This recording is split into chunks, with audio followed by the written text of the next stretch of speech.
My name is Lee Jun Hong. I'm taking NPU 2432 curriculum from Inti Subang, and my matrix code is J21035217. Today I'm currently under a project of my subject, and I'm going to bring awareness about our most recent global crisis, global warming. Nowadays, consuming is a very common thing in the earth, but have you noticed that if all consuming will affect our nature? Today, I will be explaining the topic of consumerism to you. First and foremost, what are your thoughts on the definition of consumerism? Consumption is defined as the belief that increasing one's consumption of goods and services purchased on the market is always a desirable goal, and that acquiring consumer goods and material possessions is fundamentally dependent on a person's well-being and happiness. In an economic sense, it is related to a prevailing Keynesian notion that consumer spending is the primary driver of the economy and that encouraging consumers to spend is a major policy goal. Consumption, according to this viewpoint, is a positive phenomenon that fuels economic growth. So, what is the effect that will bring the overconsumption known as consumerism on our Earth? So, there will be no rainforests as a result of consumerism's effect on the planet. If current rates of deforestation continue, the world's rainforests will be gone by the end of the century, according to NASA. Furthermore, there will be no more water resources on our planet. Massive amounts of water are required by a consumer society, more than what the Earth can provide. If we keep doing that we're doing now, says Professor Benjamin Bakul of Aarhus University in Denmark, there will be no water by the year of 2040. Aside from that, there will be no more fish in the ocean because middle class expands, so will demand for fish and seafood, putting additional strain on already overfished ocean. The example that comes into my mind is that consumerism creates an entire culture around buying and valuing material goods. However, while consumers continue to buy more in general in a consumerist society, there are few industries that are particularly notorious for promoting consumerism. Now, it's the time to talk about the major cause for the evolution of consumerism. There are multiple reasons that cause overconsuming, but the matter of the present duration, I will be covering three reasons, which is rising price, adulteration, and duplications. For the reasons of rising price, as demand for a particular good or service grows, so does the available supply. As outlined in the economic principle of supply and demand, when there are fewer items available, consumers are willing to pay more to obtain the item. As a result of demand pull inflation, prices rise. For the adulteration is practiced by unscrupulous traders. They profit illegally and abnormally from adulterated products. Adulteration occurs when low-cost ingredients are mixed with a product intended for sale. Such tainted product is hazardous to one's health. Lastly, duplication. Duplicates are manufactured for a wide range of products, including automobile components, medicines, plates, pens, watches, and clothing, and even currency notes. Consumers are unable to distinguish between genuine and counterfeit goods. Dishonest traders use a large marketing network to distribute duplicate products. Some homemade products are labeled in made in China or made in USA to entice customers. But wait, please don't give up hope. We still have time and opportunities to prevent consumerism from negatively impacting our mother nature. There are still many ways to avoid consumerism.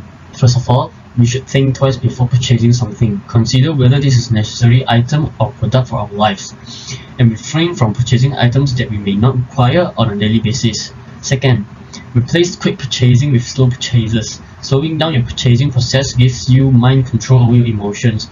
You transition from a reactive to a focused and proactive mindset. By making this change, you reduce your chances of acquiring something you don't need or won't use.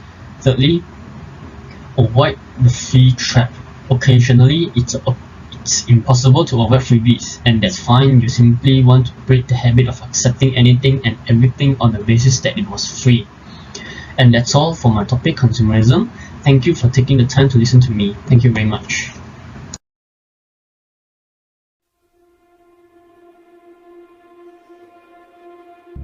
Overfishing is an alarming issue that's happening now and worsening. It happens far from land, somewhere we don't see daily, and makes people think it is not that serious. Yet the truth is, we are emptying our ocean at an unimaginable speed.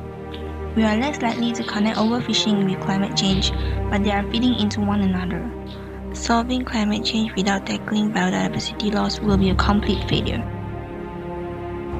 Fishing is a prehistoric practice dating back at least 40,000 years. We improve our fisheries and our nets constantly as our consumption of seafood increases.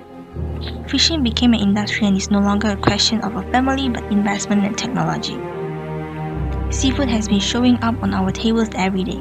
This means we are scooping up lots of marine life every day, every hour, every minute, every second.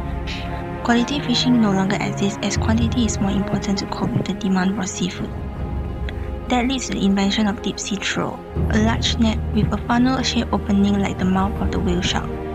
The nets are so large that some measures 40 kilometers, which caused selecting catch extinct. With the use of weighted nets on steel skids, bottom trawl nets essentially bulldoze anything in the way. Our ocean is a complex ecosystem with a chain of interactions between different species, from corals and sponges to the phytoplankton that absorbs the carbon. Each link in the chain is important in supporting the abundance in the ocean. Ecosystems like seamounts are often deep and slow-growing, some taking hundreds of years to form. If these ancient corals are bulldozed, ripped up, and shredded, the entire communities of fish and other creatures that rely on them also disappear. Over 1 year between 2017 and 2018, the commercial bottom trawling industry in New Zealand destroyed 3,000 tons of corals. The Intergovernmental Panel on Climate Change (IPCC) released the UN Special Report on the Ocean and Cryosphere in a Climate Change.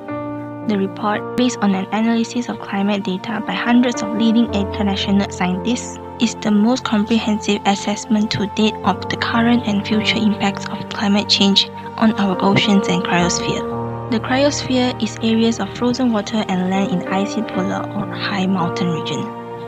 At current emission rates, we are effectively dumping 1 million tons of carbon dioxide into the oceans every hour. It is estimated that the ocean contains about 38,000 gigatons of carbon, and this is by far the largest reservoir of carbon in the Earth system.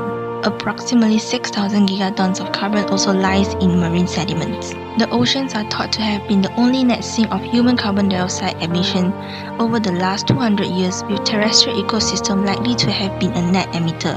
By capturing and storing carbon that would otherwise enter the atmosphere and contribute to climate change, healthy fish stocks and marine ecosystems can help to mitigate global warming. According to the way we fish now, we are in ecological debt. We are taking too much out of the ocean, getting deep into our overdraft, and we are going to pay for it in the future. The deeper we get into the hole, the harder it's going to climb out of it. And in some cases, the damage will be irreversible. We need to increase fish biomass in the ocean to get back in the black, and that is going to mean some hard costs on where, how, and how much fish we take commercially. It is time to stop overfishing, or we might never be able to pay our debt. With the release of this video, it is the ending of the whole series on facts about global warming. As part of Group 7, I would like to thank all our viewers for your support and members for their contribution for the success of this project. Thank you.